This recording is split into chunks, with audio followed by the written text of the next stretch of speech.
La suspension, c'est le début de la brachiation. Le but est de renforcer les bras, les épaules de l'enfant et de développer la cage thoracique.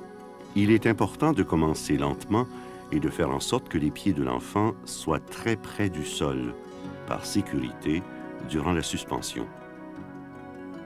Au fur et à mesure que l'enfant se renforce, on augmente le temps de suspension pour atteindre 1 minute et plus. Le but visé est l'autonomie complète. Le but de la brachiation est de développer la cage thoracique, renforcer les muscles des bras et des épaules, développer la coordination et surtout améliorer la convergence. Au premier stade, l'enfant n'est pas suffisamment coordonné et le père doit soutenir l'enfant à 100%. De plus, il doit mouvoir les bras afin que l'enfant comprenne bien le mouvement. Le père doit toujours donner le mouvement de balancement pour que l'enfant puisse le faire éventuellement d'une manière autonome. Deuxième étape de la brachiation.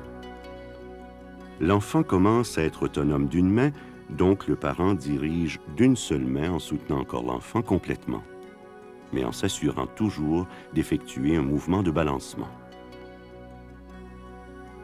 Troisième étape.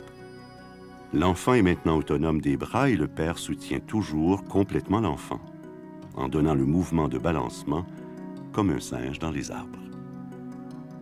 Le père laisse de plus en plus d'autonomie en supportant l'enfant de moins en moins, mais en assurant toujours sa sécurité.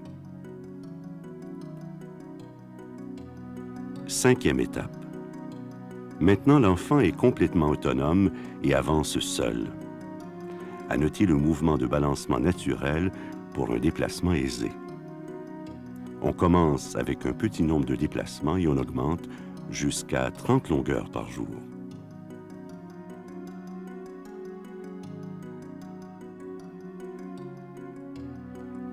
Maintenant, on apporte une variante en se déplaçant vers l'arrière.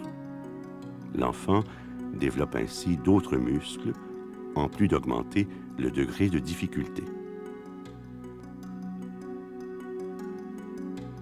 Mouvement en tournant, qui augmente encore le degré de difficulté, la coordination ainsi que la convergence des yeux.